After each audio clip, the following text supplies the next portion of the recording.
Demonic poetry spoken telepathically, infinitely. I spoke a poem. It wasn't about the leaves falling or growing back. It was about a boy that was too sad to even look at himself in the mirror. Sometimes he believed that if he looked in the mirror for too long, he wasn't who he was supposed to be. Sometimes if he looked in the mirror too long, he became a monster, a rapper imposter, and that's particularly the reason why he avoided the mirror at night, because that's when monsters became real, and he was tired of thinking of himself as a monster. I spoke a poem, but it wasn't about summertime or the way the sand feels between your toes, or of a cold rush of the ocean water on a hot day. It was about the salty tears that he would cry because demons were haunting his room at night, and not the demons like ghosts, but the demons from within, the kind of demons that you can't run away from. I spoke a poem. It wasn't about a bride blushing with the gloom. The groom snuck a kiss when the priest wasn't looking. It was about the funeral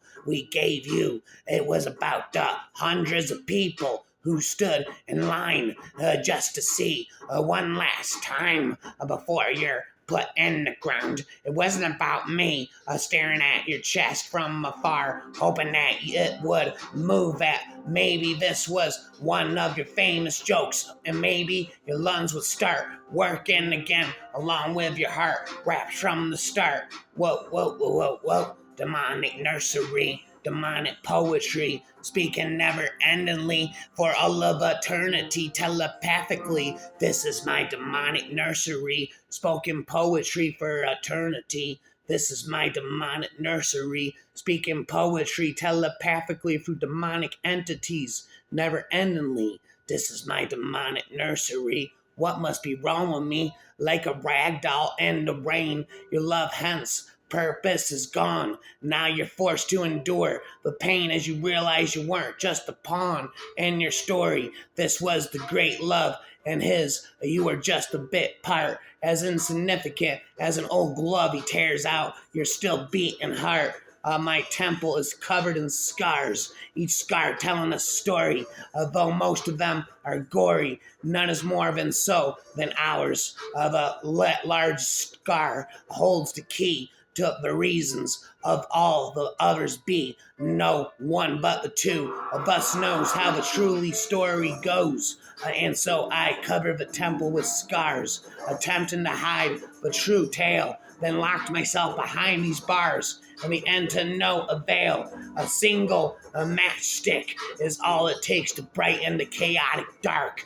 But it takes nothing for the darkness to feed and consume our fear and all our eyes as a tiny bit of light, big enough to see in all our eyes. The pupil's darkness is void, central to all light. Man created fire, and he brought light to the earth to fill night's darkness. The man who knows fire gains a fear of the unknown. The dark he forgets. There is no darkness without light. To see darkness, you must have sight. The light.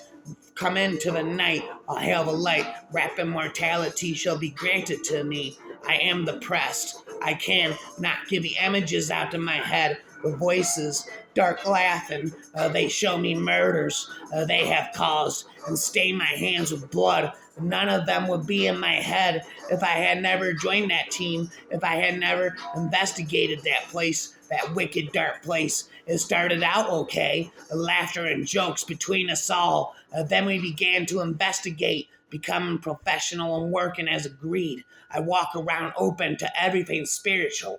I didn't think to be on guard, and then it happened. I began to channel. No one spirit came forward but free. Two were fine, calm and easy to get their message across. The third now lives permanently within. It screams within my mind, and although you can't see it, I can get a priest, exorcise a demon from within. But none of you see the change. None of you hear it like I do. It's killing me from within. I can't look in the mirror. I can't see its face where mine should be. His eerie, soulless eyes watching me, planting its dark seed and passions from within my mind. God help me, I can't take this anymore. Witches flew in from the Polonian shore, never-ending graphic story be told. Behold, about da da da da. They're nasty, they're ugly, they're mean, and they're dead too. Escape from I often take to my bed. They're black and they're evil, hairy, and snide. They call with their voices. There's no place to hide. I medicate, they hesitate, but it's only a fiend. For these demons are sure on top of their game, dancing and prancing all over my brain, laughing and drooling, enjoying the pain. Once more they come and they hassle and they chide. They scream in my ear, "We'll murder your child." They tell me I'm worthless, I'm pathetic, I'm sad. Even the temerity to tell me I'm mad. I know they're lying. It has to be said, for when they appear, they pretend to have fled. Back they come like a runaway train, back to torment and torture my brain. A pull, they haul, and they jump on my bed. Jesus Christ, I beseech thee, I wish was dead. The demonic poetry spit in nursery, telepathically demonic poetry.